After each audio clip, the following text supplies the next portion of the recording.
Good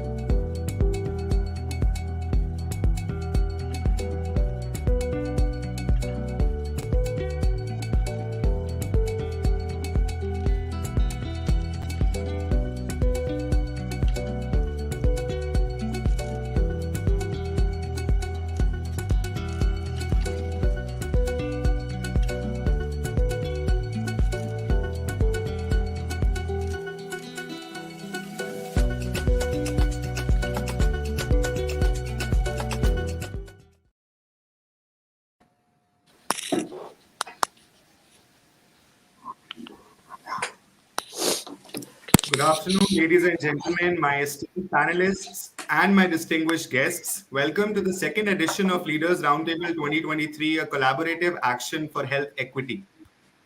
Welcome to our second panel with the theme of exploring the path from volume-based to value-based care through collaborative action.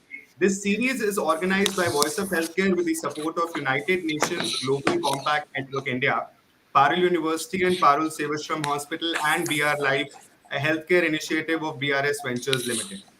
Today, we are honored to have an esteemed experts joining us to shed light on the various facets of this crucial global initiative of universal health coverage.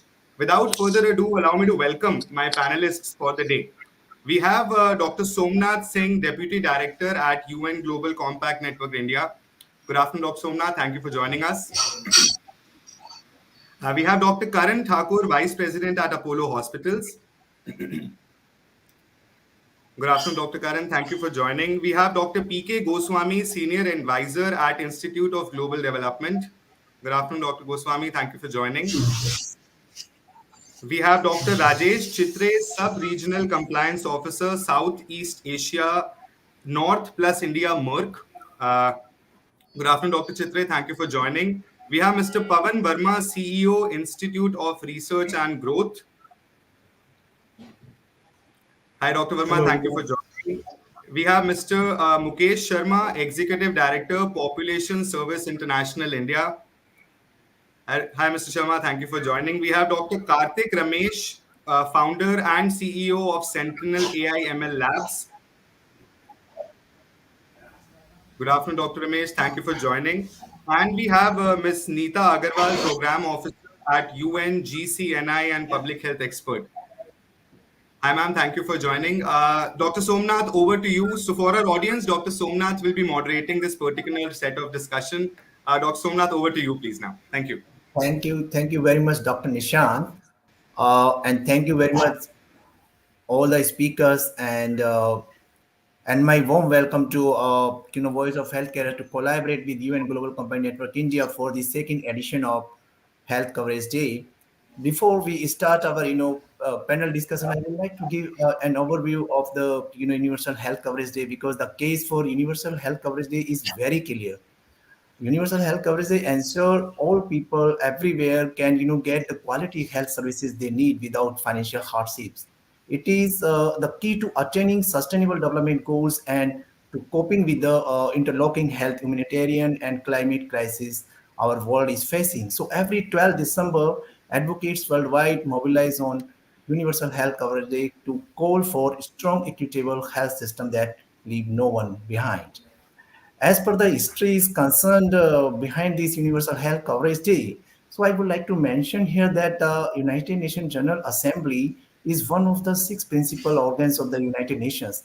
As delineated in the Charter of the United Nations, the function of the General Assembly is to discuss, debate, and make recommendation on sustainable development goal and subject about the international peace and security, including development, disarmament, human rights, international law, and the peaceful arbitration of disputes. So, before starting this Universal Health Coverage Day, on December 12th, 2012, the United Nations General Assembly endorsed a historic resolution urging countries to accelerate progress towards universal health coverage. The idea behind it was that everyone everywhere should have access to quality and affordable healthcare.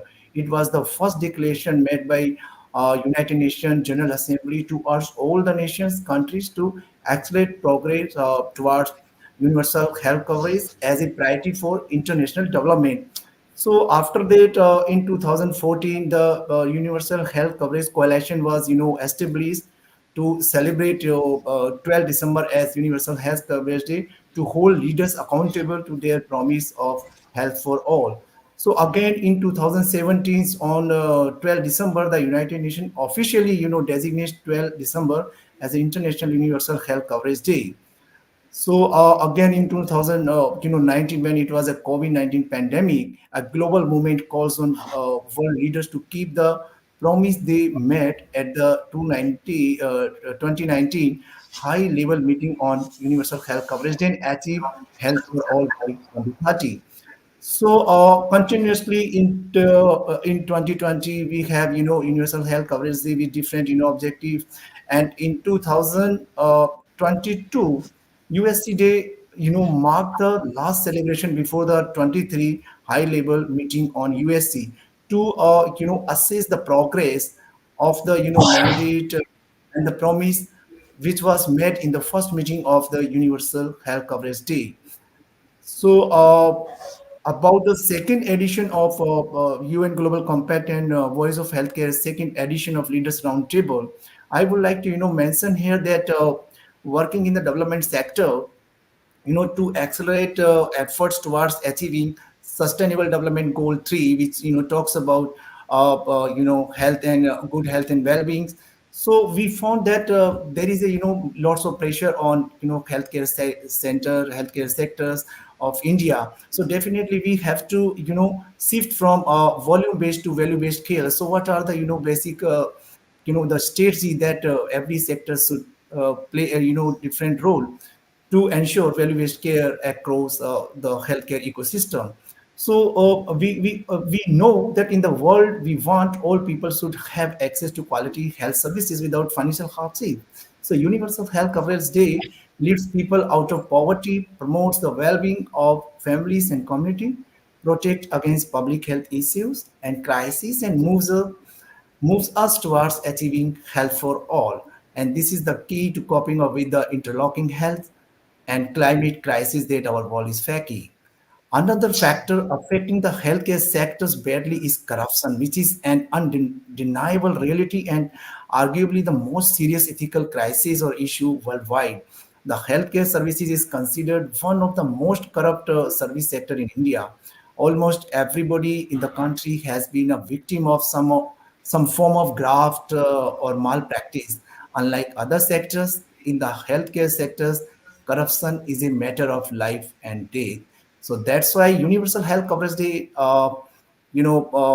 is the annual rallying point for advocates to raise voice and share the stories of millions of people still waiting for good health. Call on leaders to make smarter investment in healthcare and remind the world about the imperative of universal health coverage. So, with the same things to strengthen the healthcare sectors, improve healthcare facilities and services, there is a need to develop a sustainable collective action that not only helps clear fraud, but also devise effective strategy to tackle the menace of corruption and safeguard the moral vision of promoting value-based healthcare in India. With this, again, I would like to welcome all the eminent speakers to share their insights and their recommendation how we as a healthcare practitioner, healthcare activist can ensure value-based care in India. So welcome you all once again. So first of all, I would like to request Dr. Rajesh Chitre, because Dr. Rajesh Chitre has a long journey with pharmaceutical sectors, and he's a chief compliance officer for India and of I think Asia. So Dr. Chitre, what do you think about the ethical role of the pharmaceutical sector in ensuring and strengthening value-based care in India? Okay. So thank you very much, Dr. Singh. on this very key important aspect of this pharmaceutical industry and also the healthcare sector overall. I would suggest that pharmaceutical sectors that is we have experienced, that is during the COVID time, the services provided and the innovation happened in that particular time for that. So first of all, when we are talking ethical role of pharmaceutical industry, so as a pharmaceutical industry, we shall always keep in mind. Just I'm switching off my camera because of some bandwidth of internet. Yeah, fine. Okay. So pharmaceutical industry has played a very, very crucial role in the term of this pandemic. And coming to that, that is going further, what ethical role of pharmaceutical sector in the value base. So as a pharmaceutical company industry, we have to always keep in mind that all activities should be the patient centric. That is a core this thing. In an ethical way, I have to promote my product to the healthcare professional. Ultimately, that is the society patients are getting this kind of medicines, and where we all are part of this entire ecosystem healthcare system for that. So that is the first part, that is a ethical way, that is keeping the patient in mind for that, what best we can do for the patient. When you are talking about a patient, then we have to look into some aspects like quality of the medicine should be at par, the best standards quality as it is already defined by the authorities. What kind of a quality that we have to strictly adhere to that. That is number one area. Second is coming to that affordability. So always we have to keep in mind about the Indian population, what best price we can give to the patient. And there are certain organizations for the chronic therapies, that is they have been supporting, those companies have been supporting for from critical illnesses. So they may continue that activity under this supporting patients program, or giving the right access to the right patients for this kind of a thing. So they can definitely go ahead with that. I think at this, all of your activities, whether it is a medical activity, marketing, or all supply chain activity, shall revolve around this patient. So that I would suggest that that is the patient-centric approach, and promoting all these things in a very ethical way. Yeah, even the providing right information to the healthcare professionals. That is where the drug suits, where it is not, and in a transparent way, we shall give this with all the supporting scientific material to this medical fraternity. Yeah. So thank you very much, Dr. Rajesh. It was wonderful, recommendations, suggestion how we can just ensure value-based care through ensuring ethical practices in pharmaceutical sectors. Thank you very much. Thank With you, sir. this, I would like to just move to Dr. Karan Thakur. Dr. Karan Thakur, because you have been working with Apollo for a long time, even you have global experience working with different healthcare units. So, as per your current role, Apollo Hospital has emerged as Asia's foremost integrated healthcare service providers and has a robust presence across the healthcare ecosystem, including hospital, pharmacy, primary care and diagnostic clinics, and several retail health models. Therefore, can you please, share some of the good practices of Apollo Hospital that ensure good governance, transparency, and value-based healthcare? Over to you, Dr. Karan Thakur. Thank you, Dr. Singh. Thank you also, Voice of Healthcare and UN Global Compact for having me and for having Apollo Hospitals speak on this very important subject of value-based care. Yes, in the initial years, as the health sector, especially the private health sector, was maturing, the intent was to reach as many people as possible, and that was a good thing at that time because accessibility was a key cornerstone, which was a challenge to the Indian citizen. Today we see not only just physical infrastructure but digital infrastructure also, being used in the delivery of care, and that has improved access. And that is why you would now see that there is a genuine shift from just a volumes-based approach to a value-based approach. But to us and to our mind, it's very important to first understand what value would mean and to whom. I think we need to be very clear when we say value. Does it mean cost effectiveness? Does it mean costly? Does it mean Western class or does it mean affordable? Those type of definitions are important whenever you're planning a value-based approach. So we at Apollo have been very clear that we will have different models of healthcare delivery, whether it is a smaller primary care centers that we are running in partnership with the government, or it is secondary or tertiary care hospitals that are in say district headquarters or in state capitals or the national capital, which is taking care of a different type of health need and also providing access to those type of services. So value can across the chain of delivery can mean different things to different people. Most importantly, governance is very important. And for us, operational governance, at say the corporate level, whether it is like you spoke about, corruption, anti-bribery, ethical behavior, all of those policies, being put out there explicitly, and then staff being trained on those, and then it being monitored is one key aspect of corporate governance. Second is clinical governance, where we are looking at outcomes. How well are we actually performing in terms of major pre-surgeries or improving access to people, or even making sure that our outcomes are best, in class. The third would be the ethical dimension of it. Are we affordable to as many people as possible? Healthcare is expensive, especially tertiary care services are quite expensive. A lot of it is imported, materials or equipment, and that all adds on to the cost of care. So how do we make sure we have different models which can deliver for our patients? Lastly, transparency is very important for us. There are specialized desks which has trained staff, which is actually giving estimates on the cost of care. How long you're expected to stay in the hospital, what are the possible complications and expected outcomes, very clearly explained to the patients and their loved ones, so that they really understand what they're getting themselves into and some of the challenges that may come along the way in the interest of transparency. And last but not the least, outcomes are also need to be explained, but also informed consent is very important, where the person who's undergoing a procedure or intervention understands the risks and gives an explicit consent to the treating team, so that there is good communication and clarity. So those are some of the ways, and I'll touch upon these probably once we go around the panel, that we've approached it. But fundamentally, the definition of what value means and to whom has been the starting point for us to create a value-based model. Thank you very much, Dr. Karan Thakur. You rightly said that healthcare sector needs to be strengthened.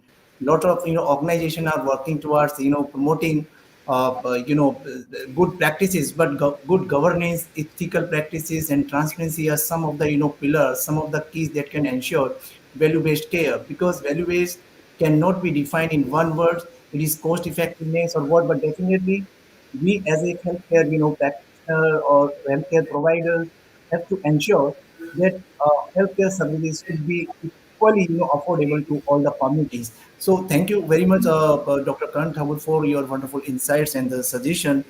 Now I'll just move to Mr. Pawan Varma, because Mr. Pawan Varma is having long experience of 2 decades working with civil society organizations and academia also. And I just consider, I agree that civil society organizations are also playing very important role to to strengthen healthcare sector in India.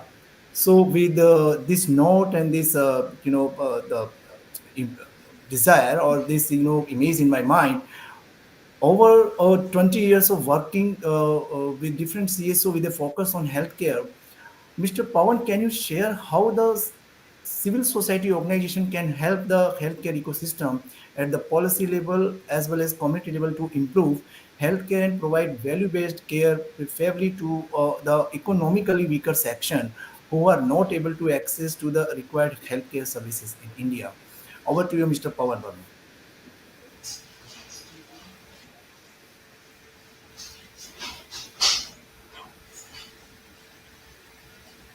ये सुनो, मैं अंकुश, अरे mute हो गया, You are mute हो muted. गया। Yes, yes, yes, yes. Please, perfectly. Yeah. I'm sorry. Again, thank you very much for having me here, Dr. Somnath, UNGCI, Voice of Health. As you rightly said, the role of CSOs in achieving the universal health coverage is so important, both at the implementation level and at the policy level. In my long career of more than 2 decades in the civil society space, I've had so many exposures, examples I can give to this esteemed gathering here. When I was working with Mamta Health Institute for Mother and Child back in the early 2000, adolescent health used to be a non-existent area as far as policy makers were concerned. So there was a conscious effort by the civil society consortium led by Mamta and other funding agencies that we need to bring this age group in forefront so that the policies which were primarily focused at that time on the maternal child health and the women health perspective only. So we did a lot of research, collected a lot of information, data gathered from various spaces, and put together something and presented it to the government. And which led to a policy level change in not only in the thought process in the government, in the administration, in the bureaucracy, but policies came out which were focusing. Rashtriya Kishore Swasthya Yojana, which came out, this was primarily an advocacy effort by this consortia of various institutions. So this is I'm talking about at the policy level. My experience of working in the grassroots level, I can give you one example, Dr. Somnath, that when we were working in a very progressive state of Gujarat, in one of the district in an urban area, there was a gap in the MCH services, the RCH services, which is a flagship program of the government, because there were a lot of migrant population in that industrialized belt, which had no access to the basic RCH services. So we approached the government and we identified there was some gap in the funding. Believe you me, it is very difficult for a government department to accept it on record that there is a gap in the funding, but because for them the value, as we were discussing about the volume based versus value based, it was the value which that action of theirs will bring to the community. They agreed, they wrote a letter to us, and we did developed a model where we provided the gap funding in that project, and we are doing it in Himachal, we are doing it in Gujarat. So this is at the grassroots level, right? So from a policy perspective to the grassroots action perspective, the immense role the civil society organizations play cannot be explained in better terms, I would say. So thank you very much, Dr. Somnath. Thank you very much, Mr. Pawan. And one important things you have brought to our notice that really civil society organization are playing very important role to bring all the sectors together to work, to promote transparency, good governance, and ethical practice in healthcare sector, so that we each and everyone cannot be left behind from accessing good healthcare services in India. Thank you very much, Mr. Pawan Varma. And one more important things you have emphasized on, that is collective action, because single sector, whether it is civil society, pharmaceutical company, or businesses, alone can't do anything, alone can't bring required changes in the policy, but together to with a collective action, definitely we can achieve our desired goals. So the consortium that you have developed to do the proper advocacy with the government to bring changes at the healthcare community was fantastic.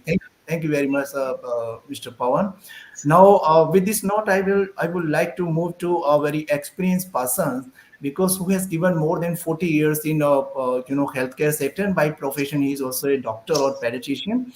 So, Dr. P.K. Goswami, once again, I welcome you to join us in this wonderful panel discussion on volume-based to value-based healthcare. And as I know your, the profile, definitely you are well aware of SDG 3, which talks about good health and well-being. So my question is very relevant to the SDG 3. What are the key areas according to UN Sustainable Development Goal on maternal and infant nutrition, with the ending hunger on poverty in India? Dr. Goswami, over to you. We want to just hear from your side the fantastic insight. Thank you very much, Somnath. Well, I have been given a question. Actually, I have answered those questions. But let me tell you what you have asked me to do. See, if you look at the UN SDG, Sustainable Development Goal, and also the global burden of disease, in the low-income countries, including India, it has been found India has the burden of communicable diseases, TB, malaria, vector-borne disease, all blah, blah, blah, malaria, all are there. Then non-communicable disease, NCT. NCT is becoming a pandemic in India. Diabetes, hypertension, COPD, respiratory diseases, all are there, in addition to cancer. Another very big chunk of problem in India is the maternal health, maternal death, particularly adolescent death, following complication following abortion, septic abortion. Abortion, adolescents have no access to contraceptive services. They don't know how to prevent unwanted pregnancy also. That end up with a death also. This is a huge problem. Maternal mortality rate in India is still very high compared to other countries, even other neighboring countries like Bangladesh. And these are preventable maternal death. These don't require a lot of resources. 2, 3 things if you do, for example, if you encourage adolescents to complete schooling, that will prevent early pregnancy also. If we interact with the adolescent on sexual reproductive health, that will empower them how to prevent unwanted pregnancy also. Next comes the nutrition. Nutrition of children is a huge problem. We have all sorts of nutritional problems in children, including stunting, wasting, undernutrition, even in cities like China, children are getting obese, overweight also. And believe me, which Pawan, my colleague, has referred to, here is an example of which I have read to Somnath. India must consider that we must eradicate malnutrition. There should be no malnutrition child in this country. And this is possible. You don't require a lot of resources. For example, you see, if you can improve certain basic maternal health. For example, if your mother is pregnant, let her go through quality antenatal care, which can be given by a qualified A&M also. Let her visit it also. And this is possible. In our projects, we have been doing it. Secondly, is most of the newborn are dying in the first 2 days after birth. Very critical, neonatal death. And again, these deaths are preventable.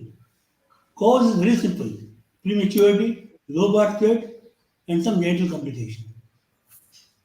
Second is as long as the child is in the fetus, child in the mother's womb, if she is taking care of basic, for example, good nutrition, iron folic acid tablet, multivitamin tablet, regular checkup, access to obstetric care at primary health center, not home delivery, by a qualified obstetrician, skilled birth attendant, which WHO says, skilled birth attendant. And these are all doable. And we as an NGO have been doing it. Second is the most challenge is in this sector. How we can encourage more and more lady health visitors, lady health workers, and also the PSC medical officer to take some interest in these issues. Secondly, third is most children are dying in the first 2 days and first 2 weeks after birth. Remaining are all preventable with vaccination, nutrition, management of diarrhea and pneumonia. And still, believe me, I have worked somehow all over India. I have seen, except South, rest of the country are very horrible healthcare. Even primary healthcare is missing. Many women don't have tetanus toxoid in pregnancy. They don't have regular iron folic acid tablets. Still, children are going without proper vaccination in the first 2 years of life. And these are all in the government programs. Regarding adolescence, which my colleague has said, adolescence is an opportunity for enhancing growth and development and for reducing maternal and newborn death. Because Definitely. healthy adolescents complete schooling, have some education after that, and she goes to marriage, then she is a healthy mother. Healthy mother will give birth to a healthy child, whose birth rate will be more than 3 kilos. Then will prevent child malnutrition also. These are all basic, these are all doable. And I think we should propagate it very, and that's why I have given that the case study where our Anganwadi worker have prevented child malnutrition from getting deterioration from severe to worse. And this is a unique achievement. That's why I did this case study. Agree. Agreed, We should agreed, Doctor. Yes, yes. Dr. we should- Goswami, agreed, because you have touched upon the very, very burning or pressing issues of healthcare sector in India. Why we are talking about that? Volume is so high at all the healthcare centers of India, and we need to make it value based healthcare centers. And you have just touched upon very, very pressing issues that each healthcare practitioner or providers, even the government, should emphasize on. These issues are communicable, non-communicable diseases. Even the you have touched upon the mother mortality rate is very high, and the reason behind it, the poor nutrition, malnutrition, and you have also just talked about the orientation and awareness of the healthcare workers, because they are demotivated because of many things. So we have to think about the awareness generation, as well as the capacity building of the healthcare workers, so that they can perform their duty properly, and we can just ensure value based care in India. Thank you very much, Dr. Goswami, to share this wonderful insights and experience with us. Now I'll move to because we have Mr. Mukesh, the Executive Director of Population Service International. He has also completed, over 2 decades of experience working on different public health issues. Dr. Mukesh, with your strong association with renowned healthcare organization like FHI 360, Care International, etc., we would like to, know your view on the healthcare challenges in both urban and rural settings that are, affecting value-based care in India. According to you, what would be, possible solution to strengthen an ethical and transparent healthcare system in India? Mr. Mukesh, over to you, please.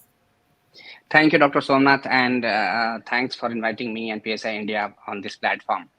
And you rightly mentioned that my experience working with Care International, Family Health International, Population Services International gave me more, experiences and insight towards urban and rural health setups and the challenges and opportunities communities are facing or having.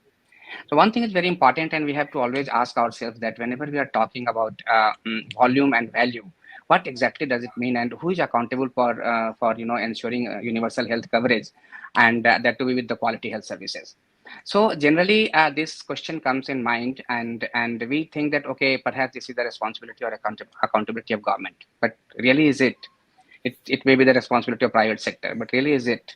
Maybe it's a responsibility and accountability of community. But we have to think that how, until unless we are coming together and collectively, we are not going to resolve this problem to ensure that quality health services are reaching to last mile of the population. Transparency and governance, we talked about these 2 points. Many of the panelists mentioned about that. These 2 points are very, very important. Always keep the last mile population in mind, the poor population in mind, that how they will be achieving the required health services from their choice of facility or choice of provider. Because there is out-of-pocket expenditure involved, there is a quality of services involved, there is easy access involved, affordability involved, accessibility involved. So many things are there. So how the last mile population are aware and informed about these things, correct? So whenever we think that this volume and value both should be ensured to ensure universal health coverage, we have to think about some key patterns of diseases in the country. I'm not touching the preventive healthcare, because we all know that immunization, antenatal checkups, postnatal checkups, all these things are available at government or private facilities. And we only need to ensure that, community is aware that how to receive these services, what is the cost, how many time they have to spend, what will be the out-of-pocket expenditure, but these facilities are available. Have you ever thought about those critical diseases which require immediate, attention, but cost is very high? the diseases which may require lifetime treatment and cost is very high. The diseases may require, long-time treatment, cost is very high. And if the cost is high, is a community member or a family member are aware about that cost? Its cost varies from one facility to other facility. So all these things are required, and that requires a real convergence. So what we have understood from our experiences from urban and rural health, that convergence between different departments and different ministries are very much important. And if it is happening, at many of the states it's happening, and that's giving a good result. That is important thing. Second is transparency. Transparency means community or the client or the patient is aware that what he or she is going to receive as service from public or private facility, what is cost going to be. The cost is, comparable with other facility or not. It's affordable or not. If these information are there with them, it's really help them to come out to have the curative services from their choice of facilities if they are aware about the cost and all. There is one important thing one of the panelists mentioned about governance, ASHA workers, Anganwadi workers, ANMs, and all these people who are there in the communities. It's very important that that connection is there, and that connection is not only for demand aggregation, but that connection has to be with the service provisions too. So connecting three dots, which we learned in the last 20 years, that demand, supply, and enabling environment. If these three dots are connected, then last mile population is getting much benefit with the quality services, quality health services. And if we are addressing the need of last mile population, it means we are moving towards universal health coverage with support of multiple departments. So, at the end of this first, answering this first question, I will say that governance, connecting all the departments and ministries together and linking them with the community's need is very, very important to ensure that universal health coverage is there. I will be ending here. Thank you, Mr. Mukesh. Wonderful points you have touched upon. Because generally we have to talk about the quality healthcare services to all, irrespective of financial hardships, and which can be ensured through the transparency, good governance, and collective action of different, stakeholders, different healthcare sectors, including government. So definitely, because if we are going to improve or strengthen healthcare sector, we have to all the healthcare, providers or experts come to go together and involve government in our agenda and move forward to ensure that now we are shifting from volume-based to value-based healthcare. Thank you very much, Mr. Mukesh, for your fantastic, insights and the points that you have discussed here. Now I'm moving to one of the expert public, health experts who has given more than 7 or 8 years working with, government and NGOs and other private sectors on especially to, discuss the issue of maternal and child health care, as Dr. Goswami was discussing. So we have with us Ms. Neeta Agrawal, who is a program officer at UN Global Compact Network India, and she is also the public health expert.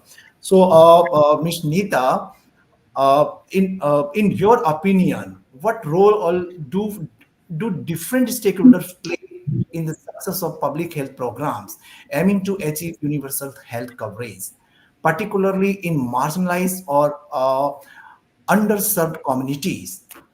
So, Ms. Neeta, over to you. Can you please, based on your experience, elaborate your thoughts on it? Thank you, Dr. Somnath, and a very warm greeting to everyone on a chilly afternoon. I am privileged to be a part of this panel among distinguished and experienced speakers. So basically, when we talk about stakeholders, each stakeholder plays a very unique role and is very crucial to overcoming the complex challenges that are associated with achieving universal health care, particularly in the marginalized and underserved communities. The policy makers, healthcare providers, community leaders, our NGOs, our educational institutions, our private sector, media, um, our civil society as a whole, everyone has a very crucial role to play here. You know, governments and policymakers, uh, they have a crucial role in developing, uh, you know, uh, uh, uh, uh, these policies which favor, maternal and child health care, which are sort of the cornerstone, which serve as the cornerstone of our healthcare. Prioritizing child and maternal health care not only sets the stage for a healthier and more productive population, but these early interventions, immunizations, nutritional support, play a very pivotal role in shaping a child's physical and cognitive development. Like they say, a healthy start in life lays the groundwork for a robust and resilient society. And I believe a fundamental part of a resilient public health system is the connection between the well-being of mother and children and the broader goal of comprehensive health care. um, uh, I would like to share some stats here with you. The data from NFHS 5 has revealed that India's maternal and child health indicators have improved across all categories in comparison to the previous surveys. And the findings have truly been a source of fulfillment for those working at the helm of public health, women's empowerment, and quality of life.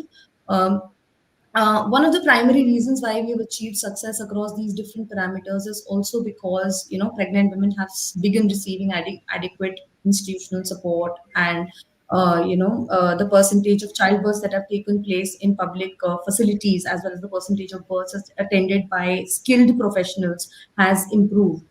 Having said that, we are yet nowhere close to where we were ought to be. SDG 3 indicators have set out a target to reduce the global MMR to less than 70 per lakh live births before 2030, and we are still standing at 97 per lakh live births. And SDG 3 also targets to reduce neonatal mortality to at least 12 per thousand live births, and we are standing at 24.9, roughly 25,000, 25 per thousand live births. So the big question here is, as health professionals, healthcare professionals, as public health advocates, as policy making influencing bodies, are we sufficiently equipped to progress across varied indicators to achieve a countrywide, success? We need excellence in the quality of health services provided and timely medical interventions, because these can only prevent long-term health problems. These days, I would like to focus also on gestational diabetes, which is an increasingly concerning phenomenon affecting nearly 12 to 15% of pregnant women in India, and myself being one of the women falling under that percentage. So good quality and timely treatment not only influences immediate maternal outcomes like preeclampsia, stillbirths, neonatal outcomes, as Dr. Goswami also mentioned. They also increase the risk of type 2 diabetes in the mother as well as the baby. And why collaboration between policymakers and health professionals is important, because that becomes a crucial factor in sort of reducing the impact of such disease burdens. Efforts have been taken with this regard. There's a very there's an NGO called Jagran Pehel in Noida, which has placed the issue at the forefront of public discourse. And state governments of Delhi and Punjab have also made screening for diabetes mandatory for pregnant women in their jurisdiction. So a collaboration comes from not only it is not just one stakeholder that is important here. It is health for all comes from all for health. We all have Yes. to join our hands and forces together. Yes. Thank you, Miss Nita. Wonderful, wonderful thoughts you have just shared about MCS, especially, and your points highlighted need of a collaboration between policymakers, between project implementers and project management, so that they can ensure the quality healthcare for all. So thank you very much, because you have also talked about the engagement of policymakers. Ms. Nita, in second round, everybody has only 2 minutes to share their thoughts. So I'll just start again from Ms. Nita. Nita, as you just talked about, the engagement of policymakers is very much required to ensure quality healthcare in India. So how can policymakers ensure that maternal and child healthcare services are accessible to all segments of society, promoting universal health coverage? As I said, that it requires a comprehensive approach from everyone to create sort of a supportive environment, so that these services are accessible to all segments of society, regardless of their socioeconomic status, regardless of their geography or their cultural background. So, whenever we talk about universal healthcare, there are 5 A's that I commonly refer to. These 5 A's are affordability, accessibility, awareness, accountability, and absence. So these 5 A's are which we have to really, sort of focus on to achieve the universal health coverage in maternal and child healthcare services. Also, there has to be an equal distribution of healthcare facilities. We have, PHCs, CHCs, district hospitals, everything. We have an excellent public healthcare system at place. But how well is it functioning? How well do these healthcare facilities are able to provide quality services over quantity, value over volume?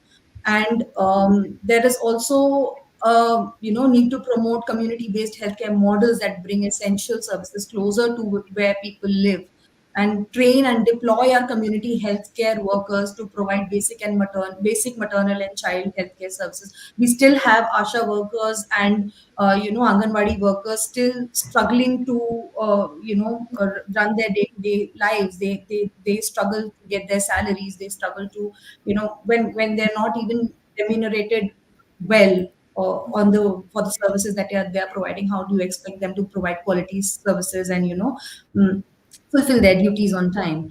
And there has to be there are tons of awareness campaigns, but more focused towards the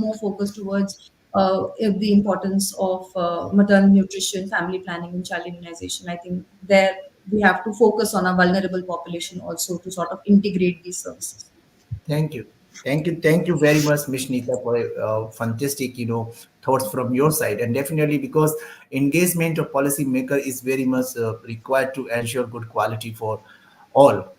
And the point that you have touched upon right now is you have just explained the definition of the universal health coverage, that we have to follow 5A to ensure health for all. That is affordability, accessibility, and attainability. Because generally attainability talks about the target and the purpose that you set. So once we have set target, definitely we can develop our strategy and follow that to ensure good quality for all. So thank you very much, Nita, for your wonderful thoughts and suggestions. Now I would like to go to Dr. Karan Thakur.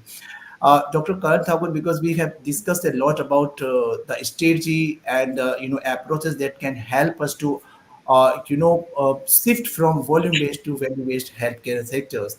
So could you please elaborate on the thoughts on value in the value-based healthcare and why it is essential for the entire healthcare ecosystem?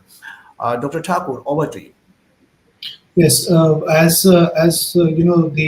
panel has indicated, India is facing a multitude, of challenges. Whether it is from the perpetual pandemic, which are now the NCDs, to even our basic public health infrastructure being available, and to communicable diseases also rearing their ugly head because of climate change.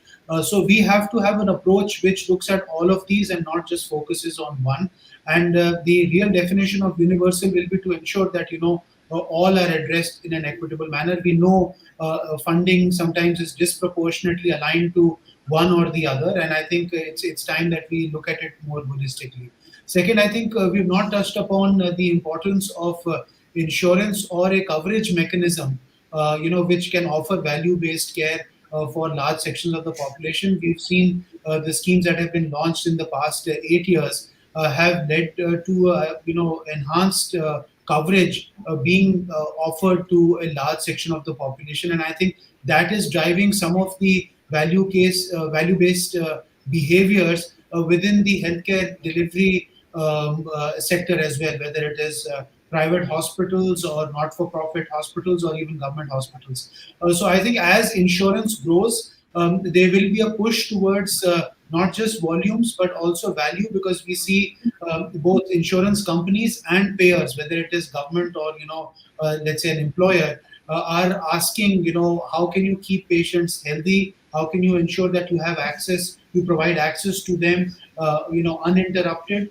And we will provide the cover, provided that you can ensure all of those parameters, not just volumes or a ticket price to which you're supposed to treat a patient. So the gradual movement is going to happen, and I think one big dimension of that will be some sort of a coverage mechanism, whether it is private insurance or the government as a payer for a large section of society.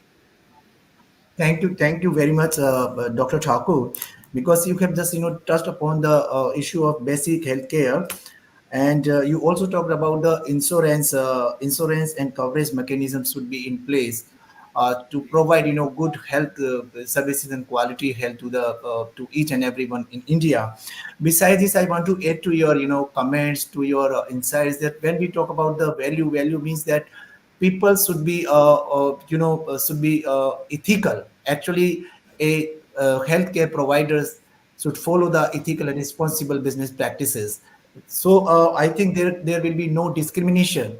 And if we just talked about the integrity part of it, if the healthcare providers just do all the practices with their integrity and take accountability in all the responsibilities to provide service delivery to the beneficiaries, I think this kind of value can help healthcare providers as well as healthcare services to be more ethical and value based. So saying thank you very much, Dr. Thakur. Now I again move to Mr. Varma. Mr. Varma, being a part of a healthcare research institute, do you think healthcare research done by a civil society organization can be helpful or useful for decision makers or policy makers to make a patient friendly policy? If yes, how could you share some a good example of it? Dr. Varma, over to you. Yes. Mute ए पंकज ये अरे mute हो गया. Unmute ho gaya, sir. Sorry for this. No, as I was giving you an example to the extreme gathering here about the positioning of adolescent health in the public health sphere, this all emanated from the grassroots level research done by the civil society organization. This is one of the example which I keep on giving, what the role civil society plays in as far as policy formulations is concerned. It also, the research done by the civil society organizations gives local insights, for the real world impact, because because of their proximity to the community, so they understand their unique health challenges better.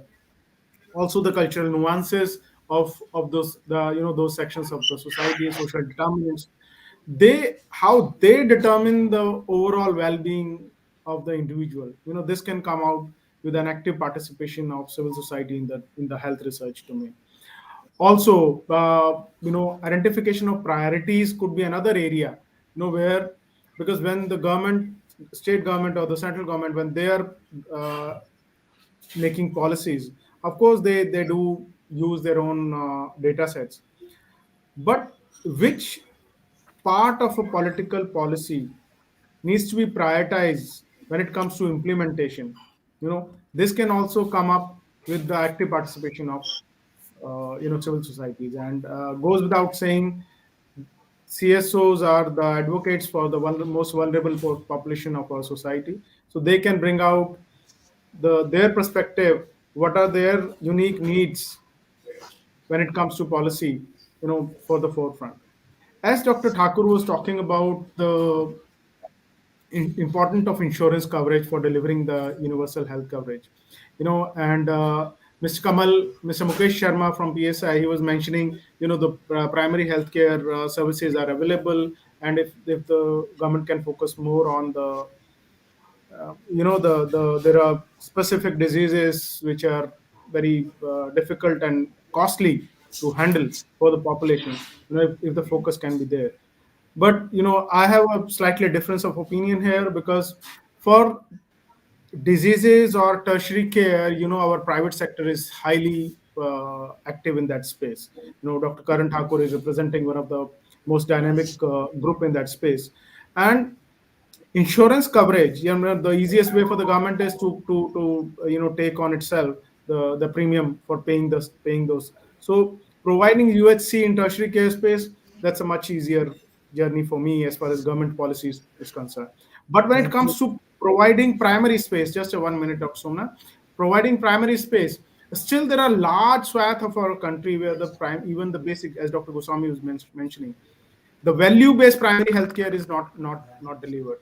The volume-based is still there, because we still count our ICDA system still counts the number of attendance at the primary healthcare centers, at the ANCs, Anganwadi centers. But the value, how that prevention and promotion is propagated at that level, that still there is a large gap, is I would say. I'll land there. Thank you. Thank you, Mr. Pawan Varma. Wonderful thoughts and wonderful experience you have shared with the community directly. And one thing you have, wonderfully explained, that CSO are doing lots of, work in the community to, improve healthcare in the country.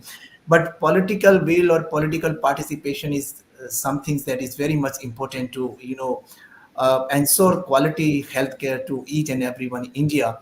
And thank you very much, Mr. Pawan Verma. The second point that you have highlighted is the value-based, primary healthcare, and that is also possible with the, active engagement of the decision makers and the healthcare advocates. So thank you very much, Pawan Verma, because these days the technology is playing wonderful role in strengthening healthcare sectors, not only in India but globally. So for that, just I'm trying to come to Dr. Karthik Ramesh, who is having more than 20 years experience working on technology to strengthen healthcare sectors. So, Dr. Karthik Ramesh, I welcome you again. Could you please share your, insights and some suggestion? How do we leverage technology to promote or strengthen volume-based to value-based healthcare in India? Absolutely. I Dr. think Ramesh? for the opportunity, very Yes, yes.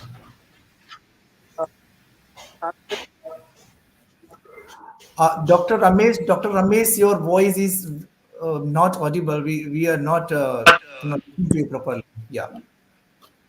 is it better now? Can you hear me? Yes. Now perfect.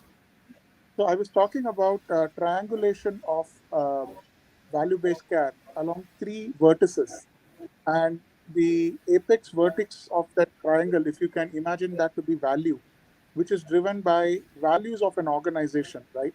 And the overall valuation in terms of the delivery of the cost-effective service, leveraging the latest Industry 5.0 technology, powering healthcare 4.0, digital transformation in an organization is, I would say, a formula for moving from volume-based to value-based healthcare. Now, what do I mean by this? If you can visualize that technology brings in a lot of value, how does it bring value? For example, if you see reducing, use of emergency, response services, for example, or emergency departments in hospitals by leveraging technology, disruptive technology, conversational artificial intelligence, where you could segregate emergency, true emergency, and false positives based on symptoms which the patient is experiencing by enabling the paramedical staff with the required artificial intelligence tools. Secondly, looking at what we call as in the US, where I've worked a lot in terms of healthcare, I've worked with large health insurance payer companies, provider, life science companies. How do you address social determinants of health? How do we develop something which is an ecosystem which connects patients who are based in local communities, and how these communities can be made reliant, self-reliant using technology again to connect with remote care providers. So social determinants of health again can be built as analytics dashboards considering several socio-economic aspects. So in a sense, therefore, you are moving from looking at volume of people or volume of footfall or patients to a care provider by delivering value to them at their doorstep.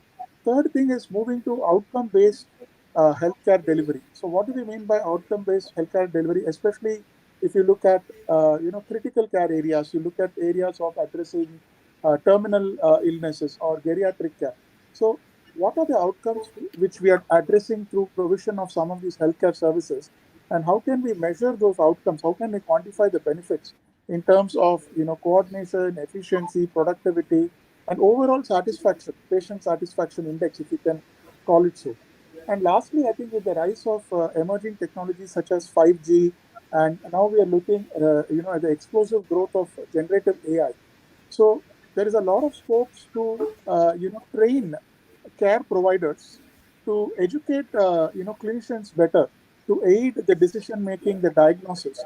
So by doing all this, you are moving the spectrum from just volume-based to value-based care. And as I said, the important thing is the leverage of Industry 5.0. I didn't say Industry 4.0 purposely, because Industry 5.0 puts the human at the forefront of the digital technology. So by combining the use of the latest and greatest technology, improving the diagnostic accuracy, by enhancing treatment with alternative modes of treatment, by reducing variability and improving predictability in the healthcare, by using a combination of this, we can address the remaining two vertices, which is to provide a values-driven, outcome-based, and a higher valuation of healthcare delivery for the patients. So those are some Thank of you. my views. Thank you very much, Dr. Karthik Ramesh, because the information that you have given us, that AI is playing a very important role in strengthening healthcare sectors, because it helps in cost-effective service delivery. It also helps in develop and strengthen connect with remote care providers, and also it helps in ensuring outcome-based delivery, which somewhere satisfy patients at grassroots level. So thank you very much, Dr. Karthik. Now, because we are just having short of time, so each and every person now speaker, I am requesting you to take only 1 minute for your next question. I'm going to Mr. Mukesh. Mr. Mukesh, what do you think about healthcare initiatives of Government of India like Ayushman Bharat? Is this national program benefiting society in actual, or does it need some improvement to strengthen value-based healthcare? If yes, what's that? Mr. Mukesh, Yes, so over I to mean, this type of schemes like national schemes are really working, and the only thing which we need to ensure more is again having collaboration among different departments. So it would really great to have a Ministry of Health and Family Welfare, Ministry of Women and Child Development, Federation of Obstetrician and Gynecological Society of India, Indian Medical Association, Nursing Home Association. I mean, we all have to come together so that these benefits should reach to last mile of the population. That otherwise the scheme is good and people are getting benefit of this. One thing I would like to mention at the end, that three critical lines. So based on the experience, volume or scale without positive impact, we consider, or everybody should consider, is empty volume or empty scale. And volume or scale without quality health services is again empty volume or empty scale. And volume or scale of health services without value-based health services is again empty volume or empty scale. So we have to have our critical indicators around this, that how the value-based health services are being measured and decisions are being taken based on those indicators. Thank you. thank you, Mr. Mukesh. Wonderfully, you have explained, in short words that national schemes are working well. Definitely, the people are getting benefited, but still we need to collaborate more and more healthcare stakeholders to help this national scheme to work properly, to strengthen or to expand their access to the healthcare services. Thank you very much, Mr. Mukesh. Now coming back to Dr. Rajesh Chitre. Dr. Rajesh, only 1 minute is for you. Having more than 30 years of experience working as a compliance of a well-reputed pharmaceutical company, could you please share the best policies or strategies for the pharmaceutical sector to ensure value-based care for all families? Surely. I would suggest five things to the pharmaceutical companies industry. One is that is what your intent. Always it shall be that is the patient-centric intent for all your policies, procedure, whatever the activities we are doing. Second is that is bring the transparency in all your transactions, where the many companies have been doing so. Third is building the trust amongst the various stakeholders, including healthcare professionals, patients, and other stakeholders. Fourth is ensuring the quality and the safety of the products which we are giving it to the society, to the patient. And fifth one, it is a good corporate governance practices within the organization, because all these things will definitely lead to that. That is the right treatment to the patient in a timely manner, and also at the affordable cost for that, and that will bring that will lead to that is a healthy society. Thank you. Thank you very much, Dr. Rajesh Chitre, and wonderful thoughts you have shared that to strengthen healthcare sector, we need to have, patient-centric approach, and we have to have, enhanced transparency system in place, and there should be a good trust among different stakeholders, and we have to ensure the quality of the product as well as the services, and the good governance is the key which can help us to ensure everything in a enhanced healthcare sectors. Thank you very much, Dr. Rajesh Chitre. Now coming back to Dr. P.K. Goswami, sir, uh, based on your experience, because you have lots of experience working with different communities in India and globe. So how social development in India can enhance maternal, infant, and child nutrition in India? 2 minutes for you, sir, only. Dr. Somnath, I will not take more than 1 minute. I'm telling you. You know what we should do?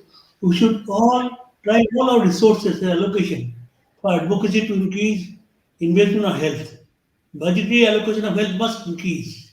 Number one. Number two, we must include adolescents. We have the highest number of adolescents, more than population of Bangladesh. And these are the population which can enhance the maternal and child health. I would request Nita, please do advocacy for adolescents to have access to quality,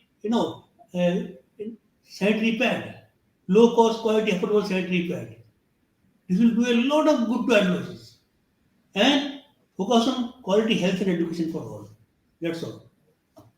Thank you very much, Dr. P.K. Goswami, and it's a fantastic thoughts and insights you have shared that to strengthen healthcare sector in India, we need to mobilize resources, and we need to do need-based advocacy with the decision maker, and hence we can ensure quality healthcare for all. With this, I would like to request Mr. Dr. Nishant to please come and conclude the session. Dr. Nishant. So I think Dr. Nishant is not here. So I'll take privilege to thank all of you. First of all, I would like to thank Voice of Healthcare for collaborating with UN Global Compact Network India to observe this Universal Health Coverage Day 2023, the second edition of the Healthcare Summit on Leaders' Voice for Strengthening Healthcare. Also, I would like to thank Dr. Pinky Cheher, Deputy Director of Voice of Healthcare, for providing support in planning and organizing today's meaningful discussion. Now, I would like to thank our eminent speaker from the prominent healthcare units for their wonderful insights and recommendations for strengthening the healthcare sector in India through a collective action approach. Dear speakers, your enthusiasm, dedication, and knowledge sharing have made this event a resounding success. The valuable discussion we have had here will undoubtedly have a far-reaching impact on the healthcare and business sector and other communities worldwide. Now, I would like to, express my gratitude to the participants for their active participation and meaningful, sharing in these events. So, thank you, everyone. And the takeaways from today's panel discussion are: we need to emphasize on improving transparency, accountability, and ethical business practices to ensure value-based healthcare, uh, eradicating uh, uh, eradicating the adverse effect of healthcare corruption through enhanced integrity and collective action, advancing artificial intelligence technology in the healthcare sectors to shift from volume-based to value-based healthcare, initiate policy advocacy with decision makers to bring required changes in the healthcare policies, or create new policies to improve easy and equitable access to the healthcare services. So thank you very much, everyone. And I beg my apologies if I could not give proper time to any of the speakers because of the paucity of the time, because of the limited time that we have been given. So thank you, everyone. Now over to Dr. Nishan to Yes. conclude the panel discussion. Thank you. Thank you. Thank you, Dr. Somnath, for that wonderful moderation throughout the panel. And very rightfully said by you, obviously, you've given the closing remarks. I'll just like to double thank all the panelists who have taken the time out. Thank you to each one of you. Thank you, Dr. Somnath, to you as well for stepping up with Voice of Healthcare. And we'll also like to thank all the partners, all the supporting partners who helped in this universal health coverage panel. So, to each one of you, thank you for your time, and we look forward to hearing more from you on universal health coverage year and year and achieving our UHC target by 2020, 2030 as is expected. Please, Dr. Just be Somnath. there. Just be there for a group photograph. Can I request someone to take a group photograph? Yeah, I'll. Sandesh, please remove the banner. Yes, yes. Give me 1 second, Dr. Somnath. I'll just have this banner removed. I'll take a group photograph and send it across to you. Yes, he has removed. Thank you very much, everyone. See you again. All right. Thank you. Thank you. Thank you.